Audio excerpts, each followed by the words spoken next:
Coucou mes petits tofu. Euh, eh bien, je me présente, je suis Corinne et c'est moi qui anime la page Le Joyeux Tofu ainsi que celle en parallèle du Tofu ne crie pas. Et ben voilà, je voulais faire une petite introduction sous format vidéo euh, parce que c'est plus sympa, comme ça vous voyez la trombine que je peux avoir. Et voilà, tout simplement pour vous expliquer un peu ma démarche.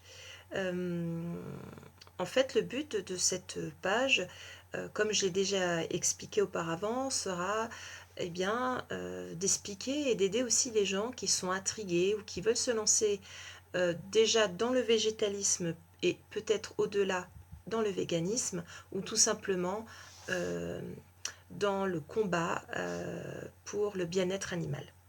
Voilà. Donc ça peut vous intéresser, ça peut vous toucher ou toucher des personnes de votre entourage.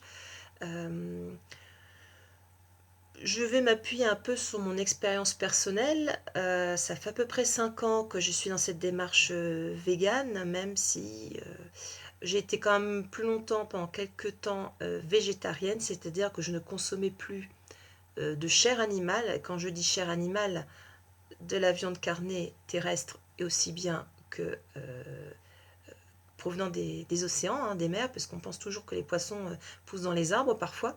Quand on vous propose dans un restaurant, si vous ne voulez pas manger de viande, on peut vous proposer du poisson. Bon, typiquement, non. Voilà, tout simplement. Donc, c'est un petit parcours que j'ai fait jusqu'ici. Et je trouvais ça sympa de le partager parce que je vais avoir 47 ans, donc on peut dire que je suis un peu sur le tard.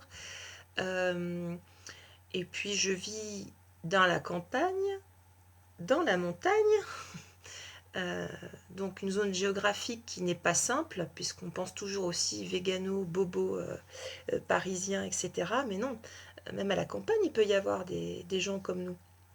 Donc voilà, ça sera un condensé des astuces que j'ai pu bénéficier, des expériences, des bons plans, où trouver quoi, où et comment, puis comment je m'y prends au quotidien.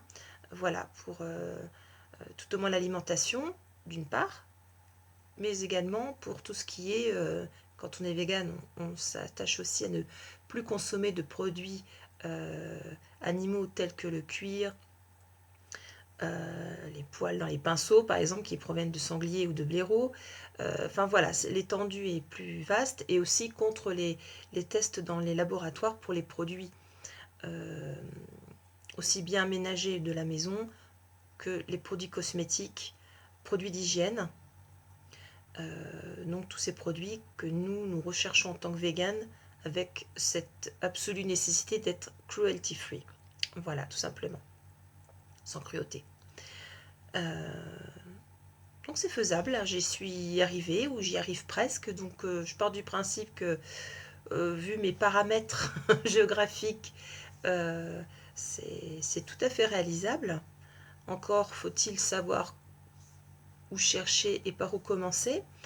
Euh, donc tout au long de cette année, je vais aussi vous expliquer, vous indiquer plutôt vers quel blog aller, enfin ceux que j'ai bien aimés, les youtubeurs, les blogueurs, les écrivains également, euh, et les associations de protection, parce qu'il y en a énormément.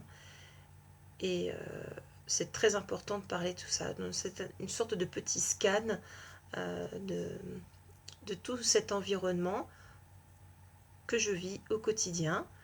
Voilà. Donc j'espère que ça vous plaira. N'hésitez pas à me mettre des commentaires. Il n'y a pas de souci. Voilà. Eh bien, je vous souhaite une belle journée et à très bientôt. Bisous.